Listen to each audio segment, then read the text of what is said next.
Join us today as we visit John Jackson. I think John's right there in Lakeside.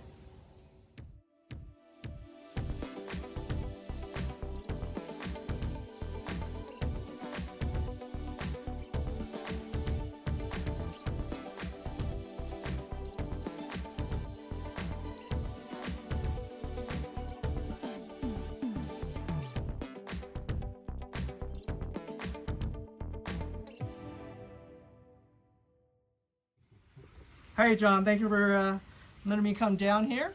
Who are you, John? People who don't know you. I'm John Jackson. I'm in the San Diego Bonsai Club, excuse me, which I have been in that club for 46 years. Wow.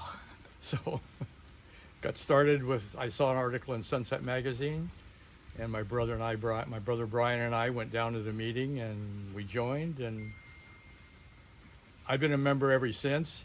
He has not. He's been in and out of bonsai 3 times, so this is his 3rd time. Third time's a charm, right? And he's a lot better than I am. He has a lot better eye and artistic ability than I do. So, but I've been here for, I built this house, and I've been here for 57 years, so. So what brings you to San Diego? Are you a San Diego native? You work in San Diego? Actually, I was born in Oakland, and I moved to the San Fernando Valley, Sunland, Tahunga, when I was 11. And when I was 22, I moved to San Diego. Of work, I presume. It was, yeah. I was tired of LA, and I had worked at a company for a lot of years, and I got a job here working for a company, and I only worked there for 6 months, but. And what was your first tree? Do you still have your first tree? Or something in that genre, that era?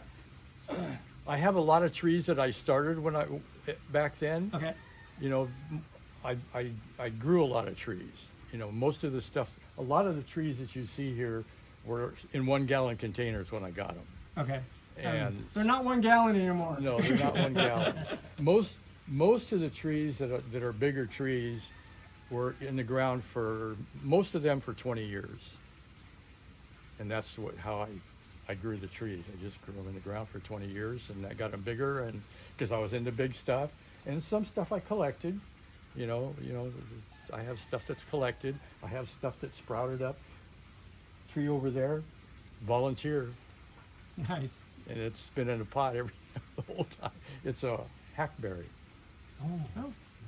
What is your favorite tree out here so far? Or if you have a favorite tree? I know that's kind of hard to. You know, I like my Palmer oak, obviously, my Brazilian rain tree, and my bald cypress. Why? I don't know. I really like the trees. Is it the size? Is it the shape? Is it the? They're unique. Like how well, what do you mean unique? I mean, you don't see a tree like this very often. I mean, you don't. And the Palmer oak, I've never seen another one. Okay. Never seen another one. And my twisted bald cypress over there, the only other ones I've ever seen people that did that was my brother, because he and I did them. He's got one at the Huntington. Okay. He donated one of his to the Huntington years ago. And he's got some more you'll see later. He did some new ones. What's the story of the Palmer oak? The Palmer oak, it was at Carl Jung's probably 20 years ago, at least 20 years ago, maybe longer. I really don't remember the date. We were up there looking to buy some stuff from Carl Jung. He's the guy that propagated the Seiju elm sport. And this is like in Gold Country, right? Up in Lodi. Yeah, Lodi, right? Okay. In Lodi. And he had collected that tree, and I asked him if I could buy it. And he says, a lady came here this morning about 2 hours ago and bought it for her husband for his birthday. I said, okay. So I bought another one that he had there. It wasn't a Palmer oak. And about 10 years later, one of our club members who lived up on Mount Helix had our club meeting there. And I saw that Palmer oak. We didn't know it was a Palmer oak at that time. He didn't know what kind of oak it was. He knew it was an oak, and that's all he knew. And he said, I can grow this, but he says, I can't bonsai it. And this is San Diego. Yeah. Oh, Mount Helix. Oh, yeah. okay. Yeah, in San Diego. He was in the San Diego Bonsai Club. And about 6 months later, he came up to me. He was into these little trees that had white flowers on them, and he made like a cloud-style tree that you see in China. Yeah. And he loved those things. And he came up to me one day and he said, "John, I need a bunch of small pots." He says, "If you have a bunch," he says, "I'll trade you the oak." And I about passed out. I mean, I was like, so I found about 10 pots, probably worth $120. Traded for the tree. And traded for the tree. And It all worked out. It all worked out eventually. yeah, it worked out. Oh, awesome. And then if you had any advice for new members or senior or veteran members, or just people that's in this hobby, what kind of advice would you give them? You got two extremes. You got the Patience. You have to have patience, because it's not an instant gratification by any stretch of the imagination. I mean, it takes, I don't care what kind of tree, it's going to take a minimum of 5 years at least. If you're doing a pine, don't start with pines. The most difficult tree to bonsai of any of them. So stick to junipers, elms, stuff like that are simple. Deciduous trees, stuff like that. Easy to make mistakes, and that's my suggestion. You've been in this hobby a long time. You're in the long game here. What couple of advice would you give someone that's in that long game, or in their mid game like me, myself, that's going to transition to the long game? What's a couple of suggestions you give those people? The main thing is, look at your trees every day and never stop learning. I mean, you never stop learning. If you're not learning something on a daily basis, then you're doing something wrong. Because whether you study with just friends or somebody else who is a bonsai expert, some way get some good education, no matter how long you've been doing it. Awesome.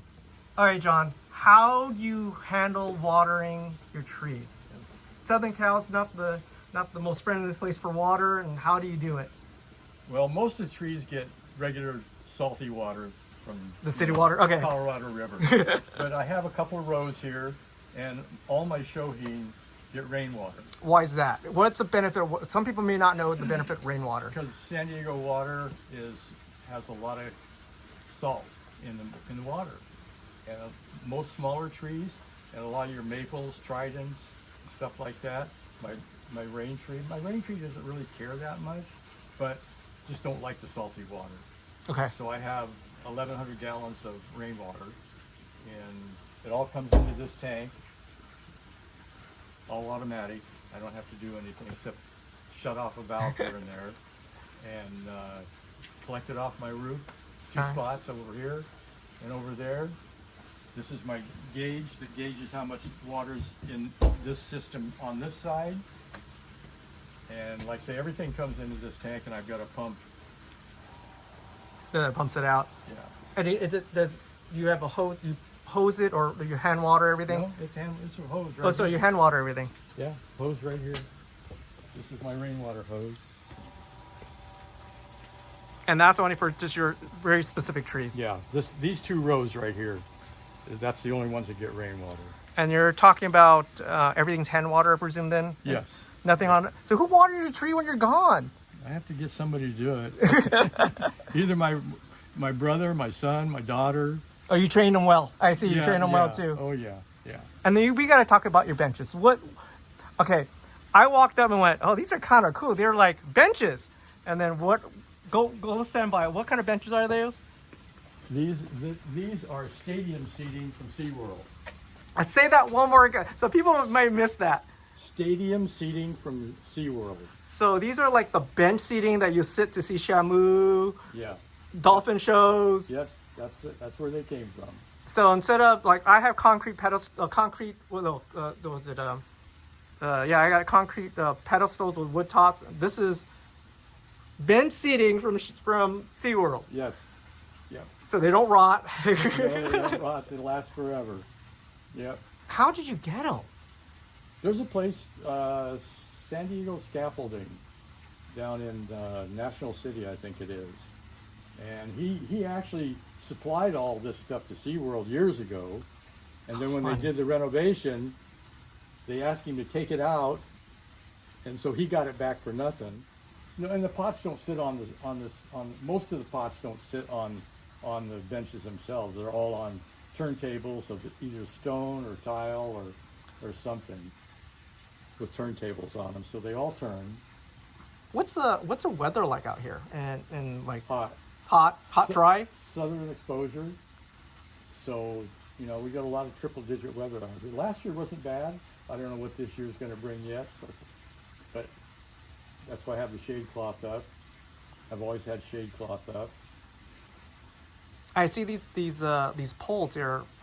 They're massive poles. You're not messing around here. No, these used to be when they first started making windmills for solar for power. That's what these were.